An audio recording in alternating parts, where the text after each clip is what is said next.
حضرت ابراہیم علیہ السلام نے اپنے پروردگار کی محبت میں مسرور و مگن ہو کر اپنی بیوی حضرت ہاجرہ اور اپنے معصوم سے چھوٹے بچے کو مکہ کی بے آب و گیاہ چٹیل وادی میں چھوڑ کر وہاں سے چل دیے۔ قربانی اسلام میں کیوں ہے اور کب سے فرض ہوئی اور کب سے اسلام کے ماننے والے قربانی کرتے ہیں؟ قربانی سے مراد کسی مذہبی مقصد کے لیے انسان یا جانوروں کو قربان کرنا۔ یہ طریقہ ہزاروں سال سے جاری دیکھا گیا ہے اور آج بھی دنیا کے ہر مذہب میں قربانی کا تصور پایا جاتا ہے۔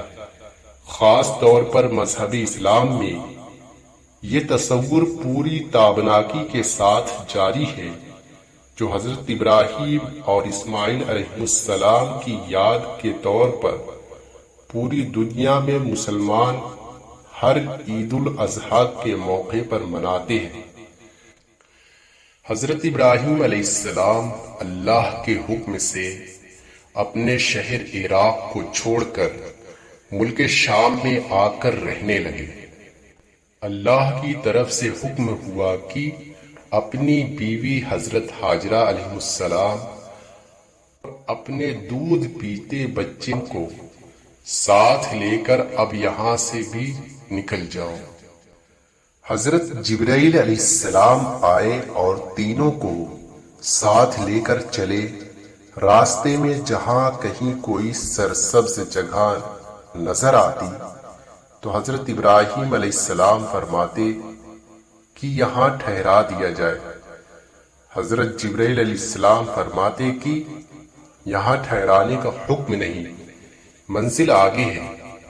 چنانچہ جب وہ خشک پہاڑ اور ریگستان آیا جہاں آگے کسی وقت بیت اللہ کی تعمیر، شہر مکہ کی بستی بسانا اللہ تعالی نے مقدر کر رکھا تھا، تو اللہ تعالی کی طرف سے حکم ہوا کہ اب یہاں ٹھہر جاؤ۔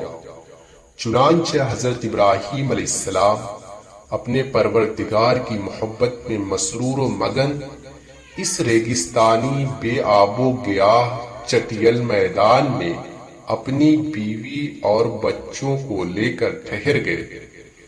لیکن یہ امتحان یہیں پر ختم نہیں ہوا، بلکہ اگلا حکم یہ ملا کہ اب بیوی بچوں کو یہیں چھوڑ کر خود ملک شام واپس تشریف لے جائیں۔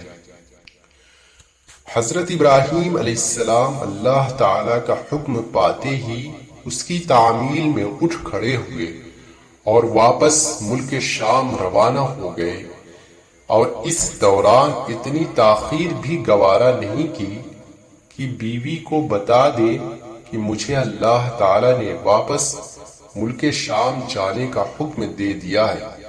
حضرت ہاجرہ علیہ السلام نے 2-3 آوازیں دی اور عرض کیا کہ ہمیں اس لق و دق صحرا اور جنگل میں چھوڑ کر کہاں جا رہے ہیں؟ لیکن حضرت ابراہیم علیہ السلام نے جواب دینا تو درکنار، پیچھے مڑ کر بھی نہیں دیکھا۔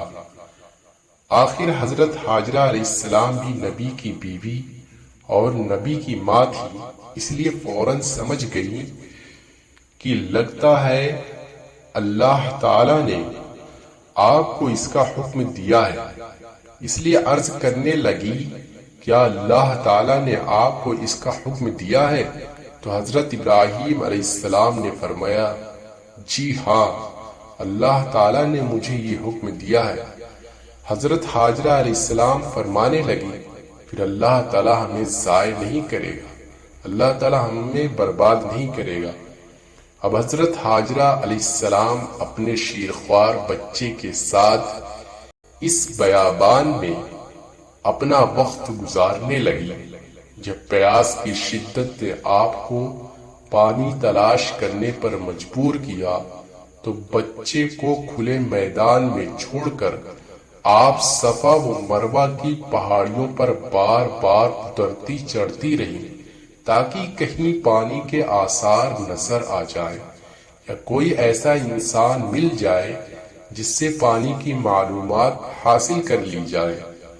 7 مرتبہ اس دوڑ دھوپ کے بعد جب کہیں سے پانی کا کوئی سراغ نہ ملا تو مایوس ہو کر واپس اپنے بچے کے پاس تشریف لے آئی تو کیا دیکھتی ہے، جس جگہ بچہ پیاس کی شدت سے نڈھال ہو کر اپنے ننھی ایڑیاں رگڑ رہا ہے، وہاں سے اللہ تعالی نے پانی کا ایک چشمہ جاری کر دیا جسے آب زمزم کہا جاتا ہے۔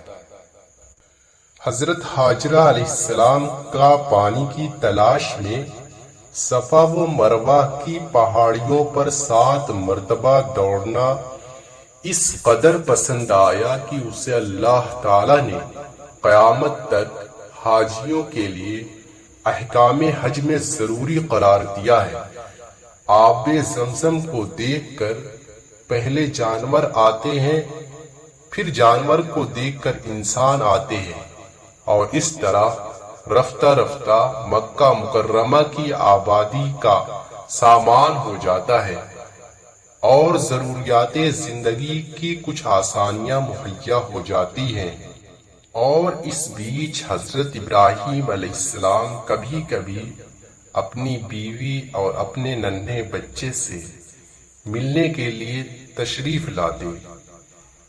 ایک دن انہوں نے خواب میں دیکھا کہ میں اپنے ہاتھ سے اپنے اکلوتے بیٹے حضرت اسماعیل علیہ السلام کو ذبح کر رہا ہوں۔ چونکہ انبیاء کے خواب ہمارے خواب سے الگ ہوتے ہیں، بلکہ ان کے خواب حقیقت ہوتے ہیں، اس لیے جب صبح ہوئی تو حضرت ابراہیم علیہ السلام نے اپنے بیٹے حضرت اسماعیل علیہ السلام کو اپنا خواب سنایا اور انہیں پرکھنے کے لیے ان سے فرمایا، اللہ تعالی نے مجھے تمہیں اپنے راستے میں ذبح کرنے کا حکم فرمایا ہے، تمہاری اس بارے میں کیا رائے ہے؟ ہونہار بیٹے نے جواب دیا، اے میرے ابا، آپ کو جو حکم دیا جا رہا ہے اسے پورا کیجیے۔ چنانچہ صبح کے وقت حضرت اسماعیل علیہ السلام اپنے بوڑھے والد حضرت ابراہیم علیہ السلام کے ساتھ تشریف لے جاتے ہیں۔ اس بیچ شیطان حضرت ہاجرہ علیہ السلام کو ورغلاتا ہے، کہتا ہے کہ آج آپ کے اکلوتے بیٹے کو ذبح کر دیا جائے گا۔ حضرت ہاجرہ علیہ السلام نے اس کو دھتکار دیا۔